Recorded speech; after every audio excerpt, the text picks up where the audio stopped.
Bună! Astăzi vreau să vă vorbesc despre favoritele anului 2016 și pentru că acest video va fi foarte lung, vreau să vă prezint o grămadă de produse pe care eu le consider absolut minunate pentru mine și sper să funcționeze și pentru voi. Vreau să vă invit să vă luați ceva de băut și să trecem direct la produse. Am să vă arăt o pilă care nu doar pilește unghiile, dar dă și strălucire întregii unghii și poate fi folosită și ca buffer. Este pila de la Jumbo și vă super recomand și de asemenea acest gen de uneltă care împinge cuticulele cu partea asta și cu asta curăță unghia foarte bine. Pentru mine aceste produse sunt un must have. La capitolul tratamente pentru unghii vreau să vă arăt pe 2 baza lor. Deși nu se găsește în România, este produsul pe care eu îl recomand și îl folosesc cu mare drag și îmi funcționează foarte bine. Ca și bază pentru ojă, iubesc această bază de la Sally Hansen pentru că are nuanța perfectă și în același timp are și un tratament bun pentru unghie. Iar la capitolul Top Coat e un produs care m-a surprins foarte mult în 2016 și cu siguranță voi repeta. Este acest Top Coat tot de la Sally Hansen care nu doar dă strălucire și rezistență ojei, dar face și ca oja să se usuce foarte repede și e un produs pe care îl consider esențial pentru că m-a scăpat de spray-ul pe care îl foloseam pentru unghii și mi se pare super tare. La capitolul oje am să vă arăt câteva oje care mi-au plăcut nu doar datorită nuanței, dar și rezistenței și e vorba despre aceasta de la Farmec.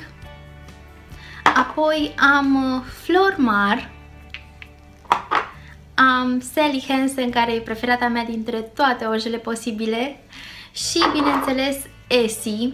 Și cum nu, toate sunt nude. Vreau să vă vorbesc și despre câteva baze de machiaj care pe mine m-au impresionat și pe care le consider în continuare foarte bune. Dacă aveți acne și aveți găurici și zone care sunt ceva mai proeminente pe față și apoi altele care sunt goluri, cu siguranță trebuie să investiți în primerul de la Benefit Professional, nu doar pentru că este un primer foarte siliconat care vă ajută să neteziți aceste zone și practic ceea ce aplicați ca și pași următori să facă ca acnea voastră să fie mai puțin vizibilă și tenul să fie mai mătăsos, dar și pentru că ori de câte ori am folosit acest produs mi-a rezistat mai bine fondul de ten și mi se pare că îmi și vindecă acnea. Dacă nu aveți probleme de textură și nu aveți acne, nu cred că trebuie să investiți într-un primer scump pentru a vă umple porii. Sunt o grămadă de primere bune la prețuri mici și recomandarea mea vine de la Misha. Este un primer care umple perfect porii și în același timp e și ieftin. Și mai am să vă fac încă o recomandare, deși nu este propriu zis un primer, este un produs pe care eu îl folosesc pe post de primer numai în zona ochilor, unde mă confrunt cu zona uscată, care este ușor întunecată și pe deasupra și cu riduri fine. Beauty Flash Balm de la Clarins nu doar că netezește și parcă cumva șterge ridurile fine, dar și iluminează și este un produs care mi se pare perfect pentru problemele mele. Dacă sunteți în căutare de o bază care să uniformizeze, să dea un aspect semi-mat, să aibă o nuanță perfectă și să fie și ieftină, cred cu tărie că cei de la Gerovital au făcut o treabă super și, spre exemplu, aceasta este nuanța medie a CC Cream-ului de la Gerovital, dar îmi place foarte mult și cea deschisă și am avut-o și pe cea închisă și absolut de toate am fost mulțumită. Mi se par niște produse super bune la un super preț, așa că trebuie să le încercați dacă n-ați făcut-o până acum. Pentru zi de zi și pentru oricând, produsul care va exista întotdeauna în colecția mea de machiaj până voi descoperi ceva mai wow de atât. Mi se pare un produs multifuncțional pentru faptul că are și un tratament pentru coșuri și în același timp și un tratament pentru anti-îmbătrânire. În plus are un efect foarte natural și luminos pe ten, și protejează de soare pentru că are un SPF mare și pe lângă toate astea îmi rezistă bine, inclusiv sebumul întârzie foarte mult să apară. Vorbesc aici despre produsul ăsta de la Misha, care are inclusiv o recenzie pe canalul meu de YouTube și o să vi las ca și card în cazul în care nu știți despre ce vorbesc. Iar în 2016 am ales în sfârșit să îmi cumpăr și un fond de ten ceva mai scump, care promite să aibă o rezistență mai mare și o pigmentație mai bună. Am ales pe cel de la Clarins, Ever Matte. deși se numește Evermatte, mi se pare că nu e absolut deloc așa, ci are un aspect foarte natural și foarte plăcut, inclusiv pe ten se simte foarte, foarte light, e un produs ușor lichid, dar e o mică problemă cu nuanțele pentru că nu au foarte multe nuanțe ei și nu mi se pare nici că ar fi cel mai rezistent din cel pe care le-am încercat, însă finish-ul este cel care m-a convins. Și în lista de ingrediente se găsește și un alcool rău, așa că pentru mine, ca și produs pentru ocazii speciale, nu mă deranjează, dar n-aș putea să-l folosesc zilnic. Dacă ai acne și cauți un corector care să camufleze nene și să reziste, încearcă Catrice Camouflage Cream pentru că își face treaba foarte bine și are un preț absolut minunat. E un produs care e în colecția mea de câțiva ani buni și la care nu voi renunța prea curând. Dar în 2016, spre surprinderea mea, am găsit și un produs care să îndeplinească dorințele mele pentru zona de sub ochi, să fie un produs care să-mi acopere cearcănele și care să nu-mi încarce zona. Deși este un produs solid, m-a surprins foarte plăcut pentru că are chiar un finish dewy și acoperă perfect problema mea cea mai mare, cearcănele. E vorba despre acest corector de la Skin Food pe care eu vi recomand cu tot dragul dacă și voi suferiți de aceeași problemă ca și mine, zonă uscată și cearcăne intense. La capitolul pudră rămân în continuare fidelă pudrei Rimmel Stay Matte pentru că matifiază, dar fără să facă fața cakey și în același timp îmi oferă tot ce vreau eu, setare și naturalețe. Dar pentru zona de sub ochi am altceva, și anume acest mic borcănaj de la Elf, pe care din nou îl consider extraordinar de bun. Pudra asta pur și simplu este invizibilă pe zona mea foarte uscată de sub ochi și are o cantitate care ți se pare mică la început, însă îl folosesc de câteva luni bune, constant și nu văd să se termine. Așa cum știți, nu sunt mare fan contur și apelez foarte rar la contur, însă atunci când o fac îmi place acest kit de la Catrice. Iluminatorul nu e bun absolut deloc, nu vi-l recomand sub nicio formă. Însă pudra este o pudră rece, ușor cenușie, care chiar dă o umbră perfectă, nu este foarte pigmentată astfel încât nu veți avea accidente neplăcute cu el și e și o pudră foarte compactă și ieftină. În schimb, produsul pe care eu îl folosesc zilnic și deși am încercat și alte produse chiar și mai scumpe, am rămas în continuare fidelă acestei pudre de la Catrice Sun Glow. Nu cred că mă voi despărți vreodată de ea, îmi place nuanța care este caldă, dar în același timp nu este portocalie și e mată și nu este super pigmentată astfel încât să am accidente și să aplic prea mult. Pentru mine este produsul perfect, e cremos, e tot ce vreau eu de la genul ăsta de pudră bronzantă și este alegerea mea de câțiva ani deja. Asta cred că spune ceva. Anul ăsta am descoperit două blush-uri care îmi plac foarte mult. Primul este acesta de la Deborah. Mi se pare super pigmentat, dar în același timp foarte rezistent și nuanța este o nuanță atât de plăcută, o nuanță piersicuță care strălucește. Cred că e genul Baked, care are de la sine un pigment ușor sheer, pentru că nu se vede deloc glitter și în același timp aspectul pe ten e unul foarte lucios. Este și blush-ul pe care îl port astăzi. Acelea dintre voi care căutați blush-ul perfect și aveți pielea deschisă ca și nuanță nude, l-am descoperit pe acesta de la Milani. Are un singur minus, mirosul, însă altfel spus este un blush într-o calitate enormă, foarte pigmentat și rezistent și care are nuanța perfectă. Este o combinație între roșu și roz cu puțin maro, dar nici foarte cărămiziu. Mi se pare blush-ul nude perfect. 2016 a reprezentat pentru mine anul în care am început să experimentez mai mult cu iluminatoarele și astăzi am să vă arăt 3 iluminatoare. Deși în 2015 eram genul care spuneam iluminatorul trebuie să fie subtil pentru că nu putem să arătăm ca niște minci disco în timpul zilei, anul acesta se pare că am comis-o. Un produs care, deși e super pigmentat și dă un aspect ușor umed, cu o nuanță superbă, nu se vede super glowy, astfel încât să zici că ești o minge disco. Este iluminatorul de la WhatsApp, îl iubesc, l-am astăzi ca și bază, peste care am aplicat un alt iluminator. Dar dacă vreți ceva subtil și în același timp Nu, dacă vreți ceva natural, care să nu fie foarte wow, dar în același timp vizibil, asta este produsul pe care trebuie să-l încercați. Schimb, dacă vreți ceva foarte glowy și ceva foarte wow, vă recomand să mergeți pe Mary Luminizer de la The Balm. Este un produs care mai degrabă are o consistență foarte ciudată pentru că nu este pudră, e ceva foarte cremos și super pigmentat. Este ceea ce am deasupra iluminatorului de la The Balm, de la Benefit și este wow! Dacă vreți să aplicați într-o cantitate mai mică, se poate lucra și se poate blendui și se poate vedea natural, dar și dacă vreți să arătați precum un furc de zăpadă, se poate. Și mie îmi place mai ales nuanța asta pentru a-mi ilumina colțul intern și este ceea ce folosesc de cele mai multe ori. Nuanța este un auriu perfect și frumos și v-am zis, are o consistență de vis. Și toată vara aceasta am folosit un iluminator care, din punctul meu de vedere, este multifuncțional. Are și un ambalaj foarte frumos cu care sper să nu vă orbesc.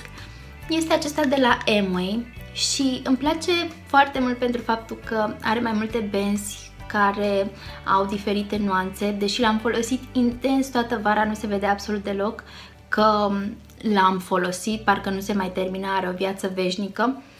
Însă nuanțele sunt superbe pentru o piele bronzată și el se vede din nou foarte natural și în același timp special, strălucești.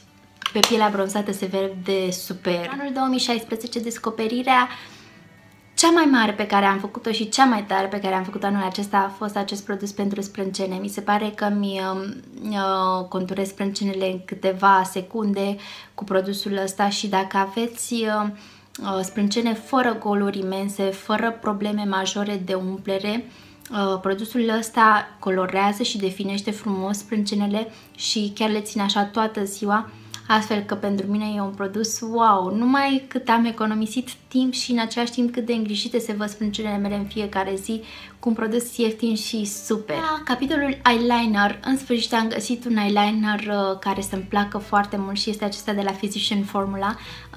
Momentan s-a terminat și mai scrie, dar foarte, foarte greu. Îmi place mult de tot penița, care este foarte subțire și este din ceva ca un fel de pensulă propriu-zisă. Nu este genul acela de cariocă tare, ci are niște peri și sunt foarte ascuțiți, foarte ușor de trasat. În sfârșit am găsit un produs cu care să trasez foarte repede și eu liniile de tuș și care m-a mulțumit, plus că m-a ținut foarte mult timp, rezistent și pigmentat.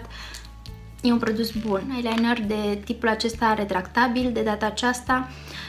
Ei spun că este long lasting, pe mine în general nu-mi rezistă pe mucoasă foarte mult creioanele, dar mie îmi place mult de tot nuanța și faptul că este un produs pigmentat și ieftin și retractabil, deci foarte confortabil de purtat, astfel că da, am și un creion retractabil care îmi place mult și vi-l recomand. Ca și mascara. Mascara pe care îl iubesc și l-am descoperit în anul acesta a fost acesta de la Catrice. Știți în general că îmi plac produsele mascara de la Catrice pentru faptul că au o formulă care e ușor uscată și rămâne așa până când îți expiră mascara.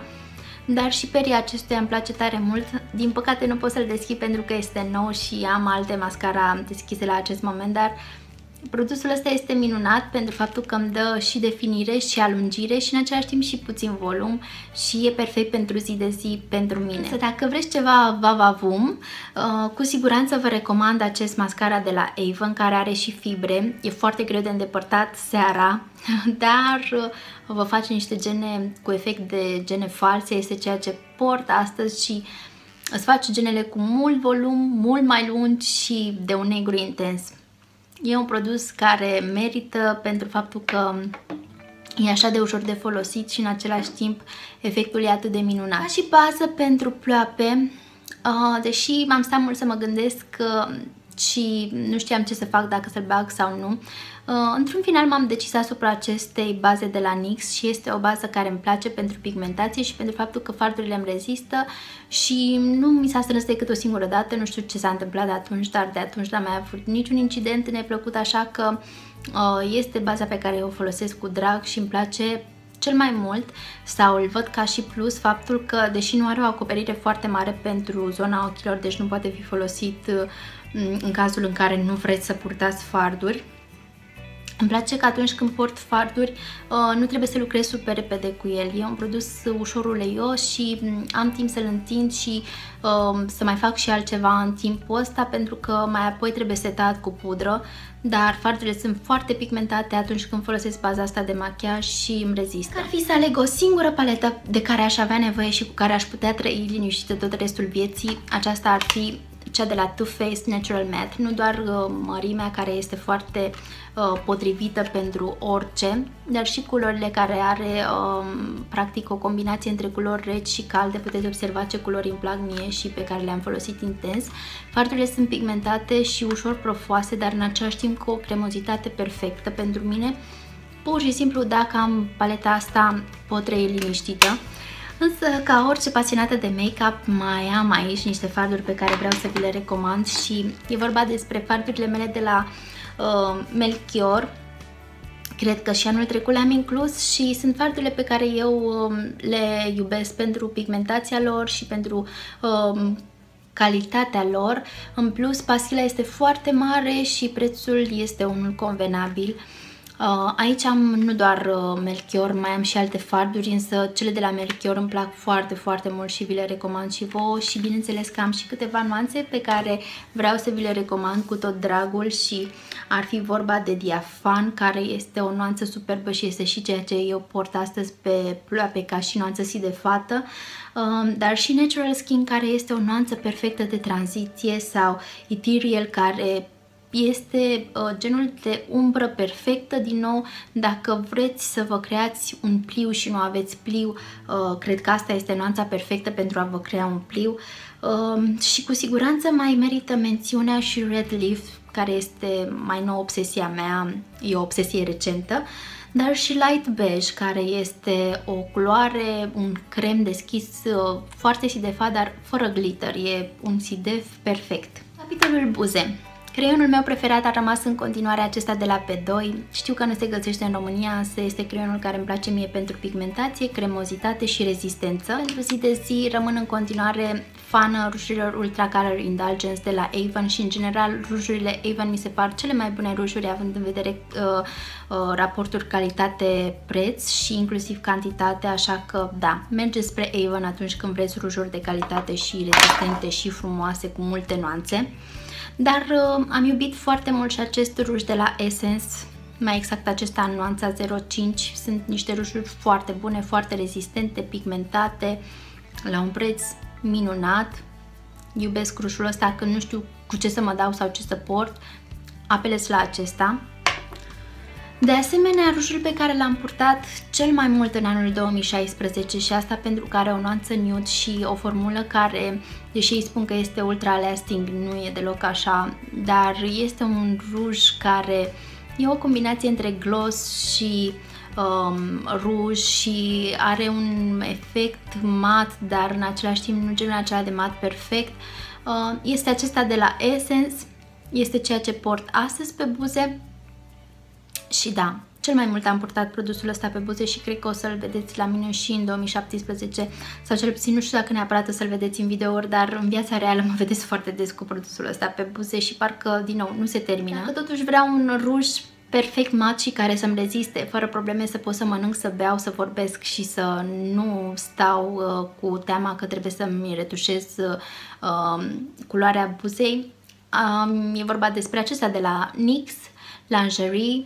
Și da, este într-adevăr un produs care îmi rezistă toată ziua, este cel mai rezistent din toate pe care le-am încercat și îmi place inclusiv nuanța.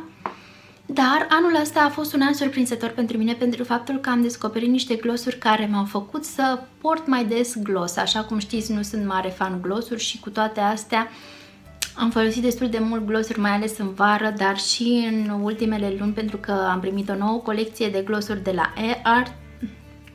la Amway, de la Artistry, și sunt aceste glossuri care sunt foarte pigmentate și foarte faine, nu doar ca design, dar și culorile, și am să-mi aplic puțin de dragul vostru să vedeți cât de faine sunt nuanțele astea.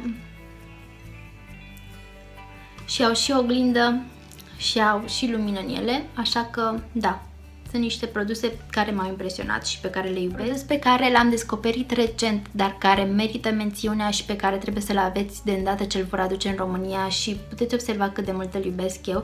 Este acest spray de setare a machiajului de la Essence. Îmi place pentru că îmi dă o luminozitate perfectă și îmi face genul să pară, nu știu, super sănătos, dar în același timp fără să fie genul ăla de lucios, gen sebum. Hai să vorbim super repede și de unelte. Anul ăsta am încercat Beauty Blenderul și da, pot să spun că îmi place foarte mult pentru că e mult mai moale decât bureței pe care am încercat înainte. Însă dacă nu aveți banii să cheltuiți pe produsul ăsta, să știți și vă gândeați că face ceva wow față de restul burețeilor de machiaj, să știți că efectul machiajului este același, doar că bureții ăștia mai ieftini sunt mult mai duri față de Beauty Blender. Beauty Blenderul este super moale și mai ales în zona de sub ochi se simte divin. Pensulă de care nu mă voi despărți prea curând și este aceasta de detalii de la Real Techniques, pentru că mă ajută enorm de mult atunci când am acne și vreau să-mi acopăr coșul. Pensul asta mi acopăr coșurile foarte bine și corectorul îmi rezistă acolo toată ziua. Dar am descoperit o pensulă anul ăsta care mi se pare divină și multifuncțională. Dacă nu am timp să folosesc alte pensule, pur și simplu o folosesc pe asta, pentru că merge și pentru zona de sub ochi și pentru pudră pe toată fața și pentru bronzer și pentru un pic de iluminator și mi se pare super bună ca și calitate, foarte fluffy și modul în care a fost gândită așa cu forma asta. E super pensula asta și e și ieftină, este de la Ebelin, așa că dacă n-ați încercat-o încă, vă o recomand din toată inima. Pe care îl folosesc cel mai des pentru ochi și cu care aș putea trăi perfect și aș mai avea doar nevoie de încă o pensulă pe care vă arăt într-o secundă, este acesta de la EcoTools, care are de fapt 4 pensule. Deși sunt genul ăsta de pensule cu 2 capete, să știți că nu li s-a deslipit capătul până acum și sunt perfecte și le folosesc de 2 ani deja, așa că da, vă recomand aceste de la EcoTools. Dar și această pensulă de la Ebelin și din nou e o pensulă ieftină și foarte bună, foarte mătăsoasă și în același timp perfect de stufoasă încât să vă amestecați frumos toate fardurile și nu mai are nimeni nicio scuză să zică că nu găsește pensulă de blending, pentru că acestea sunt și accesibile și ieftine, astfel încât toate fetele să-și amestece bine fardurile, să nu mai văd liniile alea dure. Da? Gata, asta a fost videoul cu produsele de machiaj pentru 2016. Sper că v-a plăcut și dacă e așa, nu uitați să dați un like și bineînțeles și un share. Sper tare mult că recenzia mea a fost de folos pentru voi, astfel încât să vă decideți dacă vreți sau nu produsele astea. Dacă le-ați încercat, spuneți-mi și voi părerea voastră în comentarii, pentru că mă ajută nu doar pe mine, dar și pe celelalte fete. Așa că, da, rămâne să discutăm în comentarii. Vă pup și vă doresc o zi minunată. Pa!